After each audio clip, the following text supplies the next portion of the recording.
오늘 본문의 내용은 야곱이 하란으로 가는 도중에 꿈속에서 하나님을 만난 사건을 기록하고 있습니다.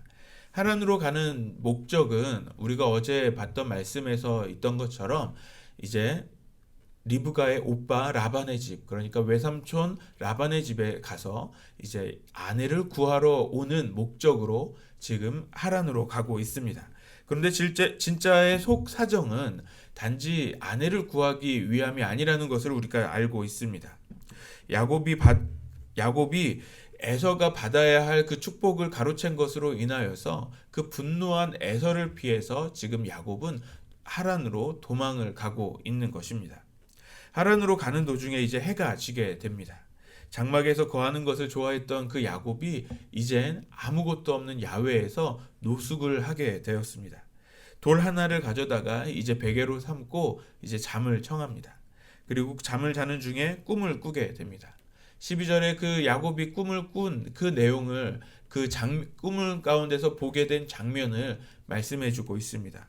꿈에 본즉 사닥다리가 땅 위에 서 있는데 그 꼭대기가 하늘에 닿았고 또 본즉 하나님의 사자들이 그 위에 오르락 내리락 하고 꿈속에서 야곱은 천사들이 하늘과 땅을 연결하고 있는 그 사닥다리를 오르락 내리락 하는 것을 보았다라고 기록하고 있습니다.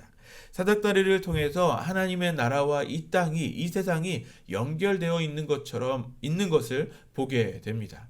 하나님의 사자들이, 하나님의 천사들이 오르락 내리락 하면서 하나님의 일을 계속해서 하고 있는 것이죠. 그 모든 것을 그 하늘 위에서 하나님께서 보고 계십니다. 하나님께서 이 땅을 통치하시고 다스리신다라는 것을 보여주는 것입니다. 그래서 13절부터 15절에 하나님께서 그곳에 서 계시면서 말씀하시며 다스리시는 그 장면을 이제 야곱이 보게 됩니다. 13절부터 15절까지의 말씀을 보면 또 본즉 여호와께서 그 위에 서서 이르시되 나는 여호와니 너의 조부 아브라함의 하나님이요 이삭의 하나님이라. 내가 누워있는 땅을 내가 너와 내 자손에게 주리니 내 자손이 땅의 티끌같이 되어 내가 서쪽과 동쪽과 북쪽과 남쪽으로 퍼져나갈지며 땅의 모든 족속이 너와 내 자손으로 말미암아 복을 받으리라. 내가 너와 함께 있어 내가 어디로 가든지 너를 지키며 너를 이끌어 이 땅으로 돌아오게 할지라. 내가 내게 허락한 것을 다 이루기까지 너를 떠나지 아니하리라 하신지라. 여호와 하나님께서 야곱에게 스스로를 드러내십니다. 알려주십니다. 야곱이 그동안 알고 있었던 할아버지의 아브라함의 하나님, 또 아버지 이삭의 하나님이 자신이라고 스스로를 소개해 주시고 계시는 것입니다. 그동안 아버지로부터 들었던 또 할아버지로부터 들었던 그 하나님을 오늘 야곱은 직접 만나고 경험하게 된 것입니다. 그리고 하나님은 야곱에게 약속을 주십니다. 하나님께서 아브라함에게 주셨던 것 같은 약속을 주십니다. 땅에 대한 약속과 자손에 대한 약속과 그리고 복에 대한 약속을 주십니다. 아브라함에게 주셨던 이 약속이 이제는 이삭을 거쳐서 이제 야곱에게까지 계승된다는 것을 말씀하고 있는 것입니다. 그리고 하나님은 이제 이삭이 지금은 이 땅을 떠나지만 다시 이 땅으로 돌아오게 될 것이며 또 이 모든 것을 이루어지기까지 하나님께서 함께 해주시겠다. 하나님께서 동행하실 것을 약속해 주고 계십니다. 형 에서의 분노를 피해서 고향을 떠나는 야곱이지만 하나님께서 살아계심으로 그에게 약속하시는 하나님을 경험하게 되는 것입니다. 또한 하나님이 함께 하시겠다는 그 약속을 받으며 지금 이 약속을 받고 있습니다. 그 약속을 받은 야곱은 이제 이렇게 고백합니다. 16절 말씀입니다. 야곱이 잠이 깨어 이르되 여호와께서 과연 여기 계시거늘 내가 알지 못하였도다. 이것을 세번역 성경으로 보면 야곱은 잠에서 깨어서 혼자 생각하였다. 주님께서 분명히 이곳에 계시는데도 내가 미처 그것을 몰랐구나. 그동안 아버지로부터 들었던 또 할아버지로부터 들었던 그 하나님이 이제는 분명히 살아계시다라는 것을 알게 되었다는 것입니다. 그동안 말로 듣기만 했고 그냥 우리의 가족을 인도하시고 우리의 가족을 지키시는 하나님이 정말 자신의 앞에 정말 살아계신다라는 것을 알게 된 것입니다. 그래서 야곱은 그곳의 이름을 하나님의 집, 하나님의 문이라고 부르면서 자신이 베개로 삼았던 그 돌을 기둥으로 삼고 그곳에 기름을 부어서 붓습니다. 그리고 그곳의 이름을 하나님의 집이라는 뜻으로 베델이라고 부르기 시작합니다. 그리고 그 베델은 그 땅의 지명이 됩니다. 야곱은 함께 하시는 하나님을 경험했습니다. 그동안 야곱이 알았던 하나님은 할아버지와 아버지에게로부터 들었던 우리 가족을 인도해 오신 하나님이었습니다. 듣기만 했던 하나님이었습니다. 나의 하나님이 아닌 아브라함의 하나님, 이삭의 하나님이었습니다. 야곱은 자신의 그 고난 한가운데서 오늘 하나님을 만나고 그 하나님의 약속을 받습니다. 하나님은 우리와 항상 함께 하시는 분이십니다. 우리가 어려운 고난의 상황에 있을지라도 하나님은 우리와 함께 하십니다. 시편 42편에서 시편 기자는 고난 중에 있을 때 주위 사람들에게 이런 조롱을 받았다라고 소개합니다. 시편 42편 3절에 사람들이 종일 내게 하는 말이 내 하나님이 어디 있느뇨 하오니 내 눈물이 주야로 내 음식이 되었도다. 조롱을 당하고 있는 이 시편 기자는 고난 가운데 주변 사람들에게 너의 하나님이 정말 살아계시냐라는 질문을 받게 된 것입니다. 우리가 심한 고난 가운데 있을 때 때로는 이 질문이 나의 질문이 될 때가 있습니다. 하나님이 어디 계시냐라는 질문이 다른 사람의 고백이 아닌 나의 고백이 될 때가 있는 것이죠. 하지만 시편 기자는 낙심하지 않습니다.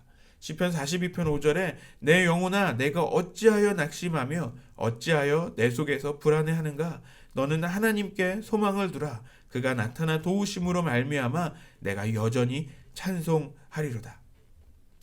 시편 기자는 하나님을 알고 있습니다. 마음이 낙심되며 그런 어려운 상황 가운데 있을지라도 하나님께서 항상 나타나 도우셨다라고 고백하는 것입니다. 그래서 내 영혼아 낙심할 필요가 없다. 하나님은 언제나 나의 이 어려움 가운데 나타나 도우실 것이다 라는 것을 말하고 있는 것이죠. 그 고백을 할 수 있었던 이유는 시편 기자는 그렇게 나타나 도우시는 그 하나님을 경험했기 때문에 그렇습니다.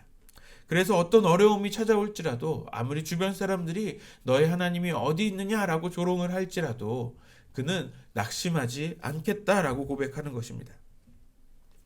오늘 고난 가운데 도망가는 야곱에게 오늘 하나님이 찾아오셨습니다. 그리고 하나님은 야곱과 동행하실 것을 약속해 주십니다. 하나님의 약속에 대한 야곱의 고백은 20절부터 22절까지의 말씀입니다. 야곱이 서원하여 이르되 하나님이 나와 함께 계셔서 내가 가는 이 길에서 나를 지키시고 먹을 떡과 입을 옷을 주시어 내가 평안히 아버지 집으로 돌아가게 하시오면 여호와께서 나의 하나님이 되실 것이요 내가 기둥으로 세운 이 돌이 하나님의 집이 될 것이요 하나님께서 내게 주신 모든 것에서 10분의 1을 내가 반드시 하나님께 드리겠나이다 하였더라.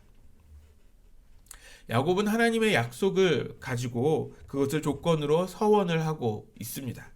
하나님이 주셨던 약속과 비교되는 것은 하나님은 야곱에게 그 약속을 주실 때 어떤 조건도 없이 그 약속을 주셨습니다. 그런데 야곱은 이렇게 해주시면 이렇게 하겠습니다 라는 조건을 제시하고 있습니다. 하나님이 함께 해주시고 보호해 주신다면 약속한 대로 또 아버지의 집으로 돌아가게 해주신다면 나의 하나님이 될 것이며 또 기둥으로 세운 돌은 하나님이 될 것이고 하나님의 집이 될 것이고 또 11조를 드리겠습니다 라고 고백합니다. 그런 조건들을 달고 있습니다. 이 조건들을 보면서 하나님과 계약을 하는 것처럼 우리가 보일 수도 있겠습니다.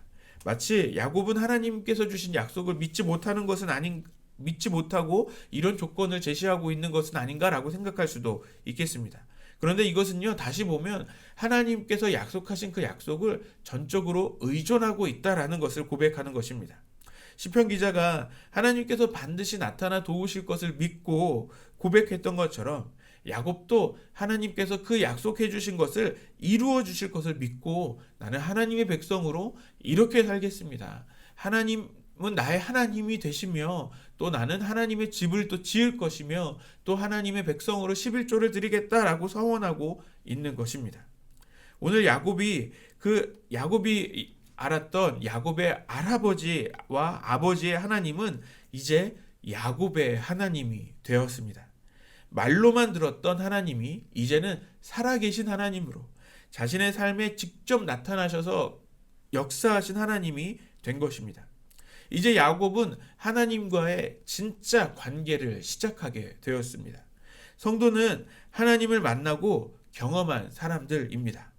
우리가 야곱과 같은 그 고난 가운데 있을지라도 우리가 믿음으로 담대할 수 있는 이유는, 또 시편 기자처럼 우리가 믿음으로 담대할 수 있는 이유는 우리의 고난 가운데 함께 하시는 그 하나님을 우리는 경험했기 때문입니다. 또 그 하나님은 우리와 함께 하실 것을 약속하셨고 꼭 우리가 그것을 믿고 있기 때문에 하나님은 이제 나의 하나님이라고 우리는 고백할 수 있습니다. 우리의 하나님은 정말 나의 하나님입니까? 아니면 아직도 다른 사람이 경험한 그 하나님을 믿고 있습니까? 오늘 야곱은 찾아오신 그 하나님, 그 하나님이 이제 야곱의 하나님이 되어주신 그 하나님이신 것을 우리가 믿어야 합니다. 그 하나님이 우리의 소망이 되셔야 합니다. 특별히 우리 안성열린교회 다음 세대들이 우리의 부모들이 경험한 하나님, 우리의 선배들이 경험한 하나님이 아닌 내가 경험한 하나님을 스스로 만나게 되기를 소망합니다. 그래서 우리가 만난 하나님을 우리가 우리 이웃들에게 소개하고 또 알릴 수 있는 우리 안성열린교회 되기를 소망합니다.